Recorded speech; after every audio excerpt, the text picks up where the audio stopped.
আসসালামু আলাইকুম প্রিয় দর্শক, শুভ সকাল। স্বাগত জানাচ্ছি আমার দেশের আজকের লিড নিউজে। আপনাদের সাথে আছি আমি তাহমিনা তাসির। আজকের লিড নিউজের শিরোনাম, দুই প্রতিদ্বন্দ্বীর নির্বাচনী প্রস্তুতি।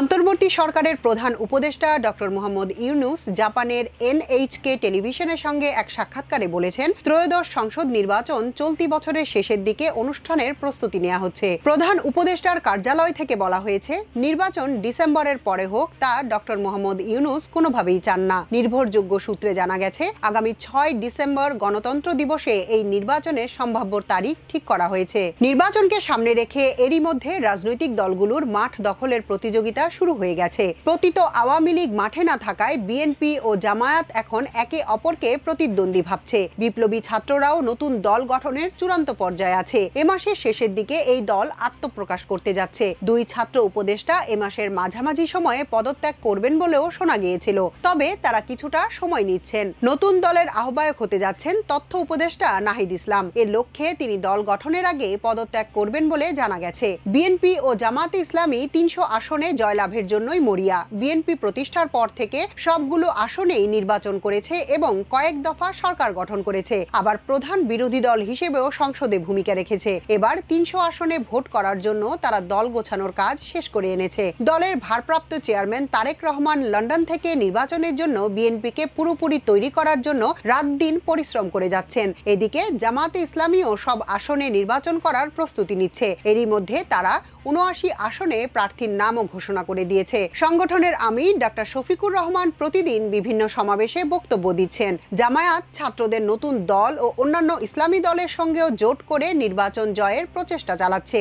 এ নিয়ে রিপোর্টটি করেছেন জাহিদুল ইসলাম এবং রকিবুল হক। এবার জানাচ্ছি বিস্তারিত। প্রথমেই থাকছে নির্বাচন নিয়ে বিএনপির প্রস্তুতি সম্পর্কে। চলতি বছরের ডিসেম্বরে অথবা আগামী জানুয়ারি মাসে ভোটের আয়োজন মাথায় রেখে দলকে আরো শক্তিশালী করার কথা ভাবছে বাংলাদেশ জাতীয়তাবাদী দল বিএনপি। একই সঙ্গে ত্রয়োদশ নির্বাচনের প্রাক প্রস্তুতি নিতে শুরু করেছে দলটি। এর অংশ হিসেবে সারা দেশে কমিটিগুলোকে পুনর্গঠন করা হচ্ছে। জনশক্তির মধ্যে প্রাণ চাঞ্চল্য ফিরিয়ে আনা ও জনগণের সঙ্গে তাদের সংযোগ ঘটাতে 31 দফা নিয়ে সারা দেশে কর্মশালা করছে দলটি। এরই মধ্যে 64 জেলায় সমাবেশের কর্মসূচি ঘোষণা করে অনুষ্ঠান সূচিও প্রকাশ করেছে বিএনপি। এসব সমাবেশে অংশ নেবেন দলের কেন্দ্রীয় নেতারা। সমাবেশে নিত্য প্রয়োজনীয় দ্রব্যমূল্য সহনীয় পর্যায়ে রাখা, আইন শৃঙ্খলা পরিস্থিতির উন্নতি, দ্রুত নির্বাচনের রোডম্যাপ ঘোষণা এবং পতিত ফ্যাসিবাদের নানা ষড়যন্ত্র মোকাবেলার বিষয় অগ্রাধিকার পাবে। অন্যদিকে ত্রয়োদশ নির্বাচন সামনে রেখে নির্বাচন কেন্দ্রিক প্রস্তুতি নিতে শুরু করেছে দলটি। এবারে নির্বাচনে তরুণ,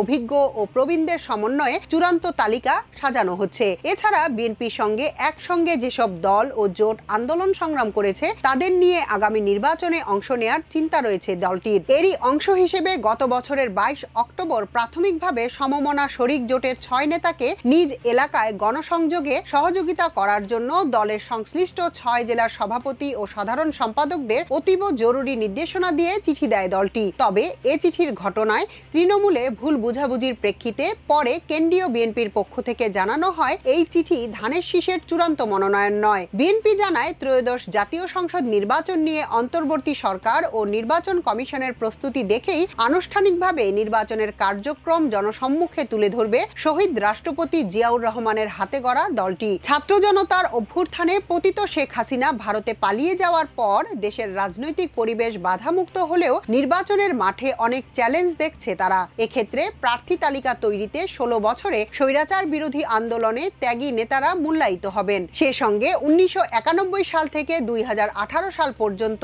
নির্বাচনে অংশ নেয়া জনপ্রিয় প্রার্থীদের মূল্যায়ন করা হবে। রাজনীতির মাঠে নির্বাচনের উত্তেজনার মধ্যে রোববার প্রধান নির্বাচন কমিশনার এম নাসিরুদ্দিনের সঙ্গে বৈঠক করেছে বিএনপির স্থায়ী কমিটির সদস্য নজরুল ইসলাম খানের নেতৃত্বে একটি প্রতিনিধি দল। বৈঠকে বর্তমান কমিশন জাতীয় নির্বাচনের প্রস্তুতি কতটুকু নিয়েছে তা নিয়ে আলোচনা হয়। বৈঠক শেষে নজরুল ইসলাম জানান, নির্বাচন আয়োজনে কমিশনের প্রস্তুতি নিয়ে আলোচনা হয়। এ সময় কমিশন তাদের প্রস্তুতি জানালে বিএনপি তাতে সন্তোষ প্রকাশ করে। এদিকে নির্বাচনের মাঠে চ্যালেঞ্জ মোকাবেলায় 5 আগস্ট পরবর্তী সময় থেকে প্রতিটি সভা সমাবেশ ও দলীয় ফোরামে বিএনপির ভারপ্রাপ্ত চেয়ারম্যান তারেক রহমান বলে যাচ্ছেন, আসছে নির্বাচন বিএনপির জন্য সহজ হবে না, দিতে হবে কঠিন পরীক্ষা। এমন বক্তব্যে ধারণা করা হচ্ছে দলের ভেতরে শক্তভাবে সাংগঠনিক পুনর্গঠনের পাশাপাশি নির্বাচনের প্রস্তুতি সারছে বিএনপি। দলটির নেতারা বলছেন, আসন্ন নির্বাচনে প্রার্থী তালিকায় 1991, 2001 ও 2008 সালের নির্বাচনে অংশ নেওয়া প্রার্থীদের মূল্যায়ন করা হবে। তার মধ্যে 1991 ও 2008 সালের প্রার্থী তালিকা বিশেষভাবে মূল্যায়ন করা হবে, কারণ এ দুটি নির্বাচনে দলটি এককভাবে অংশ নিয়েছিল। এছাড়া 2008 সালের নির্বাচনে অংশ নেওয়া প্রার্থীদের জনপ্রিয়তাও যাচাই বাছাই করবে দলটি। এদিকে দলকে তৃণমূলে শক্তিশালী করতে ইউনিয়ন পরিষদ থেকে শুরু করে জেলা কমিটি করতে নির্দেশনা দিয়েছে বিএনপি। সে লক্ষ্যে সব জেলায় চলছে কাউন্সিল। এছাড়া সমসাময়িক বিষয় নিয়ে বিভিন্ন কর্মসূচিতে মাঠে নামছেন বিএনপি ও তাদের সহযোগী সংগঠনের নেতাকর্মীরা। দলটির নেতাদের জনগণের সাথে সম্পৃক্ততা বাড়াতে এরই মধ্যে নির্দেশনা দিয়েছেন বিএনপির ভারপ্রাপ্ত চেয়ারম্যান তারেক রহমান। এর ধারাবাহিকতায় কোনো নেতার বিরুদ্ধে অভিযোগ উঠলে অভিযুক্ত নেতার পদবি স্থগিত করা, পদোন্নতি ঘটানো,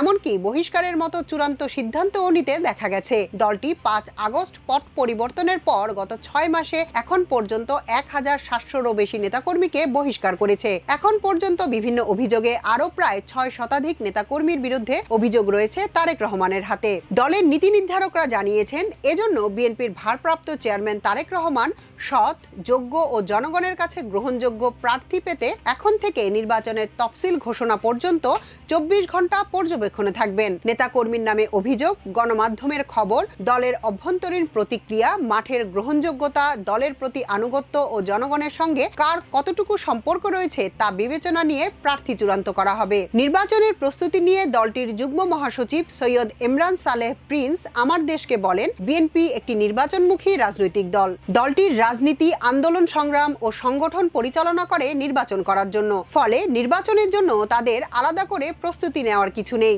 বিএনপিকে দীর্ঘদিন আওয়ামী লীগ নির্বাচনের বাইরে রেখেছে দাবি করে তিনি বলেন, ফ্যাসিবাদের দীর্ঘ শাসনের কারণে দেশে রাজনীতি ছিল না। তারপরও বিএনপিকে স্বৈরাচার আওয়ামী লীগ ভাঙতে পারেনি। এ সময় শত নির্যাতন ও ষড়যন্ত্রকে উপেক্ষা করে বিএনপি এক ছিল। সেজন্য ফ্যাসিবাদ মুক্ত পরিবেশে নতুন যাত্রা শুরু করেছে। নির্বাচনের মাধ্যমে জনগণের ভাগ্য উন্নয়নে জনপ্রতিনিধি নির্বাচন করা হবে। এ মুহূর্তে নির্বাচন হলে বিএনপি সর্বাত্মক প্রস্তুতিতে রয়েছে। প্রার্থী বিবেচনায় বিএনপির কৌশল সম্পর্কে সালেহ ইমরান প্রিন্স বলেন, বিএনপি একটি বড় রাজনৈতিক দল। এক্ষেত্রে দল প্রথমে যেসব প্রার্থীর জনগণের সঙ্গে বেশি সম্পর্ক থাকবে তাদের মূল্যায়ন করবে। পাশাপাশি ফ্যাসিবাদ আন্দোলনে ভূমিকা, দলের দুর্দিনে ত্যাগ ও দলের প্রতি আনুগত্য রয়েছে এমন ব্যক্তিদেরও মূল্যায়ন করবে। পাশাপাশি যাদের মধ্যে জাতীয় আন্তর্জাতিক প্রেক্ষাপটে চ্যালেঞ্জ মোকাবেলায় বিচক্ষণতা আছে তাদেরও বিবেচনা করবে দলটি। তরুণ প্রবীণ সমন্বয়ে প্রার্থী তালিকা চূড়ান্ত হবে জানিয়ে বিএনপির এই যুগ্ম মহাসচিব বলেন, বিএনপিকে দীর্ঘদিন আওয়ামী লীগ পরিকল্পিতভাবে নির্বাচনের বাইরে রেখেছে। ফলে এবারের নির্বাচনে নবীন প্রবীণের সমন্বয়ে প্রার্থী চূড়ান্ত করা হবে। দলের চেয়ারপারসনের উপদেষ্টা সৈয়দ মোয়াজ্জেম হোসেন আলাল আমার দেশকে বলেন, দীর্ঘ আন্দোলন সংগ্রামে আমাদের লাখ লাখ নেতাকর্মী জেলখানায় ও ফেরারি জীবন পার করেছেন। এমন দুঃসময়েও দলের পক্ষ থেকে প্রতিনিয়ত জনগণের সঙ্গে যোগাযোগ রাখা হয়েছে। নির্বাচনের প্রস্তুতি নিয়ে বিএনপির স্থায়ী কমিটির সদস্য সেলিমা বেগম বলেন, বিএনপি একটি নির্বাচনমুখী দল। যে কোনো সময় নির্বাচন হলে বিএনপির প্রস্তুতি আছে।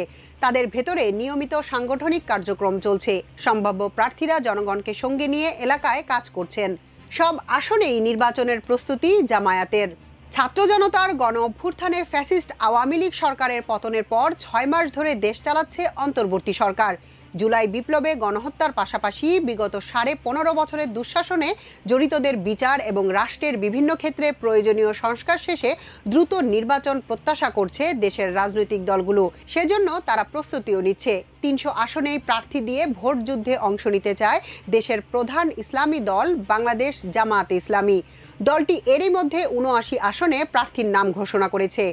তবে আগামী নির্বাচনে ইসলামী ও অন্য ছোট দলগুলোকে সাথে নিয়ে একটি সমঝোতা করে ভোটের লড়াইয়েরও সম্ভাবনা রয়েছে এই দলের।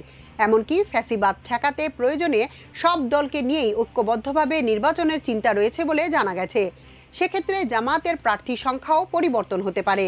দলটির সংশ্লিষ্টরা জানায়, প্রয়োজনীয় সংস্কার শেষে দ্রুত নির্বাচন চায় জামাত।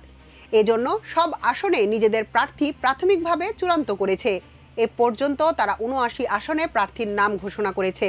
কেন্দ্রের গাইডলাইন অনুযায়ী সম্ভাব্য প্রার্থীরা নিজ নিজ এলাকায় তৎপরতা চালাচ্ছেন। সাংগঠনিকভাবেও বিভিন্ন কার্যক্রম চলছে। এরই অংশ হিসেবে সারা দেশে কর্মী সম্মেলনের মাধ্যমে নেতাকর্মীদের পাশাপাশি সাধারণ মানুষের মাঝে দাওয়াতি কার্যক্রম অব্যাহত রয়েছে।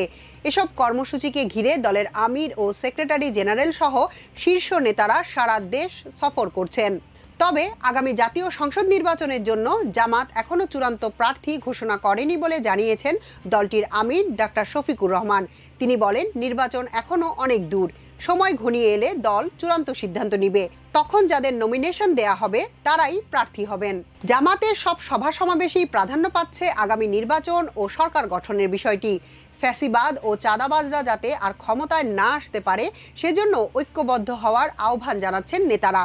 একই সঙ্গে তাদের রাষ্ট্র ক্ষমতায় যাওয়ার সুযোগ দিলে ন্যায় ইনসাফ ভিত্তিক দেশ গঠনেরও প্রতিশ্রুতি দিচ্ছেন তারা।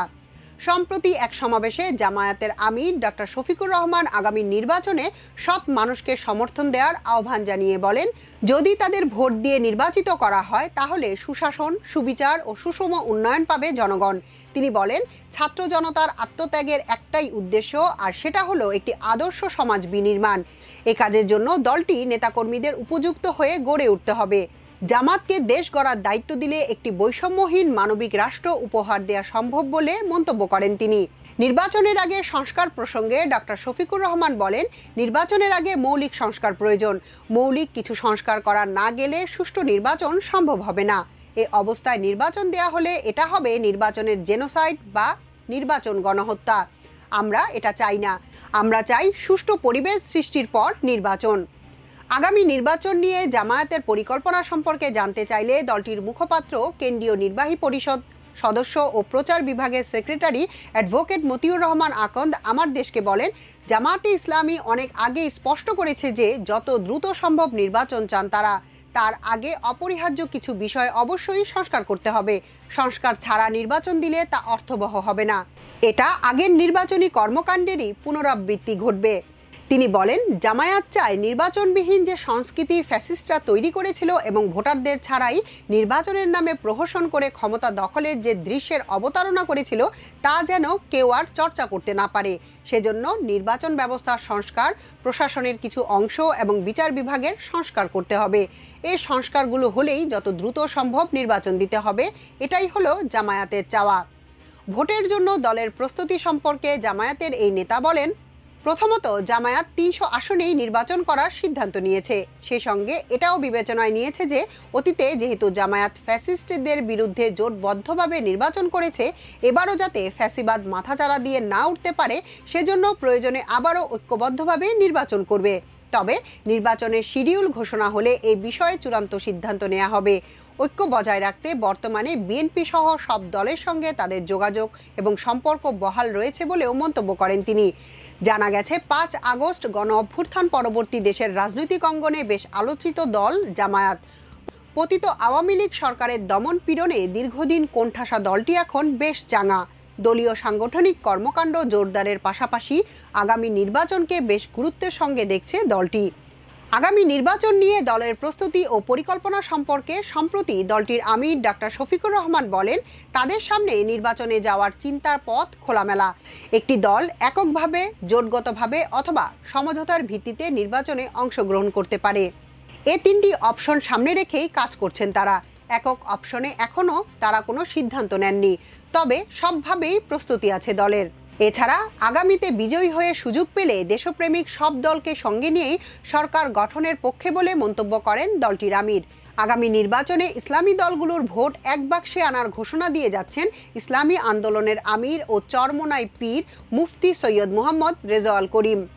এক্ষেত্রে জামায়াত সহ ইসলামী দলগুলোর মধ্যে নির্বাচনী সমঝোতার সম্ভাবনা দেখছেন সংশ্লিষ্টরা।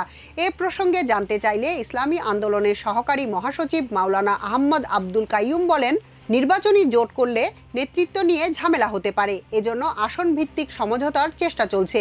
ইসলামী আন্দোলন চায় ইসলামপন্থী দেশ ও মানবতার পক্ষের শক্তিকে নিয়ে ঐক্যবদ্ধভাবে নির্বাচন করা। এজন্য এবার সহজ শর্ত দেয়া হয়েছে। এ বিষয়ে জামায়াতের সঙ্গেও তাদের সমঝোতার সম্ভাবনা আছে বলেও উল্লেখ করেন তিনি। সম্প্রতি দেশের বিভিন্ন আসনে দলীয় প্রার্থী ঘোষণা করেছে জামায়াত। এর মধ্যে সিলেট বিভাগে 19টি, চট্টগ্রামের 16 আসনে, ফেনী 3, বান্দরবন 300 নম্বর আসনে, পটুয়াখালীর 4টি, পিরোজপুরে 3টি, ঠাকুরগাঁয়ে 3টি, শরীয়তপুরে 3টি, নাটোরের 4টি, ফরিদপুরের সব আসনে, দিনাজপুরে 6টি, কিশোরগঞ্জের 5টি, ঝিনাইদহের সব আসনে, চুয়াডাঙ্গা 1, সিরাজগঞ্জের 5টি ও সুনামগঞ্জের 5টি আসনে প্রার্থী ঘোষণা করা হয়েছে। ঢাকার আসনগুলোর জন্য প্রার্থী চূড়ান্ত করা হয়েছে। কয়েকদিনের মধ্যেই তা জানানো হবে। এখনকার মতো এ পর্যন্তই।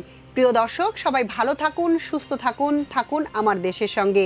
চ্যানেলটি ভালো লাগলে সাবস্ক্রাইব করুন, লাইক, শেয়ার ও ফলো করুন আমাদের ফেসবুক পেজ। আল্লাহ হাফেজ।